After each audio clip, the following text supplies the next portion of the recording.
ఓం నమో నారాయణాయ. హిందువులందరికీ అత్యంత ప్రీతిపాత్రమైన రోజు ముక్కోటి ఏకాదశి. ఈ ఒక్కరోజు మీరు చిత్తశుద్ధితో వ్రతం చేస్తే 3 కోట్ల ఏకాదశులు చేసిన పుణ్యం మీ సొంతమవుతుందని సాక్షాత్తు ఆ పరమేశ్వరుడే చెప్పాడు. మరి ఆ పుణ్యం దక్కాలంటే నిర్జల ఉపవాసం ఎలా చేయాలి, జాగరణ సమయంలో ఏం చేయకూడదు, ఉత్తర ద్వారం గుండా వెళ్ళేటప్పుడు ఎలాంటి బట్టలు ధరించాలి, ఇలాంటి విషయాలన్నీ ఈ వీడియోలో పూర్తిగా తెలుసుకుందాం రండి. ముక్కోటి ఏకాదశి ఇది సాధారణ పండుగ కాదు, మన శరీరాన్ని, మనసుని, ఆత్మని శుద్ధి చేసుకునే అద్భుత అవకాశం. మరి పెద్దలు చెప్పిన ఆ 5 ప్రధాన రహస్యాలు, నియమాలు ఏంటో వరుసగా చూద్దాం. మొదటిది, ఉపవాసం మరణానికి ఒక తర్ఫీదు. చాలామంది ఉపవాసం అంటే కడుపు మార్చుకోవడం అనుకుంటారు, కానీ ఆయుర్వేదం ప్రకారం ఇది మన జీర్ణ వ్యవస్థకు ఇచ్చే గొప్ప విశ్రాంతి. మన జీవితంలో అత్యంత కీలకం కానీ మృత్యువుకు మనం మనస్సును సిద్ధం చేసే ఒక తర్ఫీదు, అంటే శిక్షణ లాంటిదే ఈ ఏకాదశి. మనిషి ప్రాణం పోయేటప్పుడు తిండి నీరు సహించవు. ఆ కఠిన సమయంలో కూడా మన మనస్సు ఈశ్వరుడి మీద లగ్నం కావాలంటే ఇప్పుడే ఈ ఉపవాసాల ద్వారా అలవాటు చేసుకోవాలి.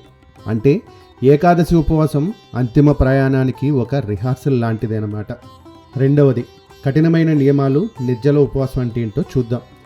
ఏకాదశి అంటే ఏదో పాలు పండ్లు తీసుకుని సరిపెట్టుకోవడం కాదు.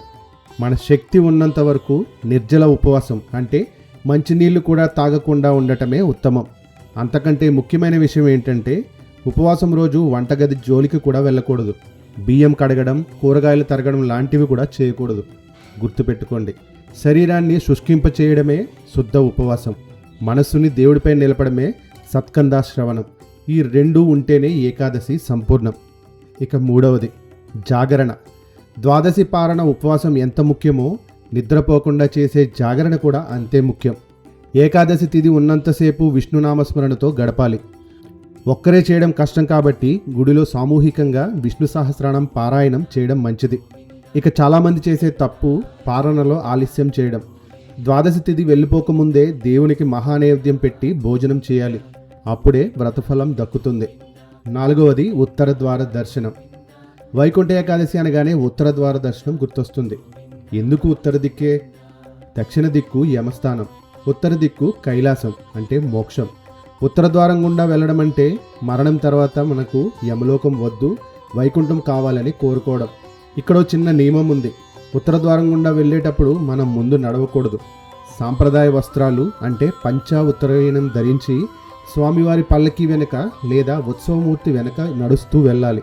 అప్పుడే స్వామి మనల్ని తన వెంట వైకుంఠానికి తీసుకువెళ్తాడని ప్రతీతి. చివరిది, 5వది, 3 కోట్ల రెట్లు ఫలితం. ఈ పండుగకు ముక్కోటి అనే పేరెందుకు వచ్చిందో తెలుసా? ఈ ఒక్కరోజు మీరు పాటించే నియమానికి 3 కోట్ల రెట్లు ఫలితం వస్తుంది.